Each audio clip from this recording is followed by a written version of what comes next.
कोई तैयारी नहीं करी इन लोगों ने। कोई व्यापारी को क्या करना उसको नहीं मालूम। इवन जो अधिकारी है, जो लागू करने वाले हैं, उनको नहीं मालूम कि हमें किस प्रकार से प्रोसेस पूरा करना है। मैंने कई अधिकारियों से बात करी, वो सब कन्फ्यूज हैं। वो खुद स्वीकार करते हैं कि ये ऐसा जल्दबाजी में कदम हो गया, हम सब परेशान ही करें तो करें क्या। ऐसे हालात में आज पूरे देश उद्वलित है, चाहे वो कपड़ा व्यापारी हो, चाहे वो अन्य किसी ट्रेड का आदमी हो, सभी लोग परेशान हैं कि जीएसटी के बारे में हमें पूरी बात बताई नहीं गई, कुछ ट्रेनिंग्स नहीं हुई अधिकारियों की, कर्मचारियों की, कोई इंटरनेट सेवाएं आती नहीं है, तो किस प्रकार से लागू होगा। अब ऐसे कन्फ्यूजन में मुल्क चल रहा है, और मैं समझता हूँ मोदी जी और उनकी गवर्नमेंट ऐसे कन्फ्यूजन में मुल्क चलाना चाहती है। जैसे आप देखा होगा कि जब नोटबंदी हुई थी, कितने दिन तक लाइन लगी रही, उनको कोई चिंता नहीं थी। वो अपने स्पीच दे करके काम चला रहे थे कि 50 दिन मुझे दो, बड़ा चौराहे पे मुझे खड़ा करना। आप कल्पना करो, आज तक वो नहीं बता पाए हैं। कल आरबीआई के चेयरमैन नहीं बता पाए कल लोकसभा की समिति को कि भाई कितना पैसा हमारे पास आया है ब्लैक मनी का, आज तक नहीं बता पा रहे। बैंकों का हिसाब तो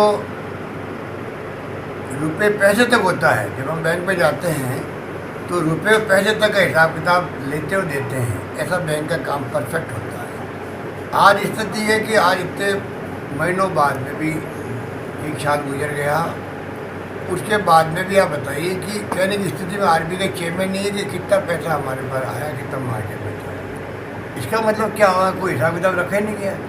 कितना बड़ा घोटाला हुआ होगा, कितना बड़ा लेन देन हुआ होगा, कितना बड़ा अदला बदली के अंदर कमीशन खाया गया होगा बैंक। कांग्रेस की परंपरा रही है, हम कभी नहीं चाहते हैं कि हिंसा हो।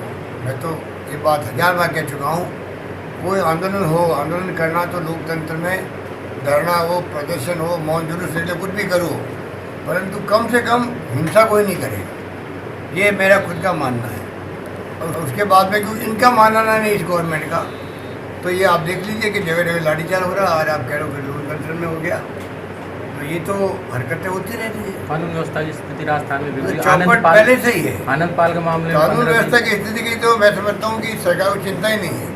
ये तो चाहती है कि ऐसी स्थिति बनी रहे जिससे कि गवर्नमेंट के जो फेलियर्स है, रिफाइनरी बंद, ब्रॉडगेज आदिवासियों के क्षेत्र में बंद, जयपुर का जो मेट्रो आ रहा था 22 किलोमीटर का सीतापुरा से अम्बाबाड़ी तक, कोई पता नहीं उसका। परवन नदी पे डैम बन रहा था झालावाड़ और बारा के अंदर, वो उसका घोषणा होती है, आगे कुछ काम होता नहीं है। मेमो को सेटी लग रही थी भीलवाड़ा के अंदर, कोई मतलब नहीं। बड़े बड़े प्रोजेक्ट को तो कर दिए बंद, और आप राजस्थान में बुला रहे हो, उद्योगपतियों को बुला रहे हो, आप करोड़ों रुपए खर्च कर दिए उस प्रोग्राम के अंदर। वाइब्रेंट गुजरात की तरह इन्होंने प्रोग्राम किया, राजस्थान रिसर्च सेंट प्रोग्राम में पूछो कोई इन्वेस्टमेंट आया क्या आपका, कितने करोड़ रुपये खर्च किए। मैंने उस वक्त भी कहा था ये खाली बड़े उद्योगपतियों का स्नेह मिलन के अलावा कुछ नहीं है। आज किसान आत्महत्या वाले कभी नहीं करता राजस्थान में।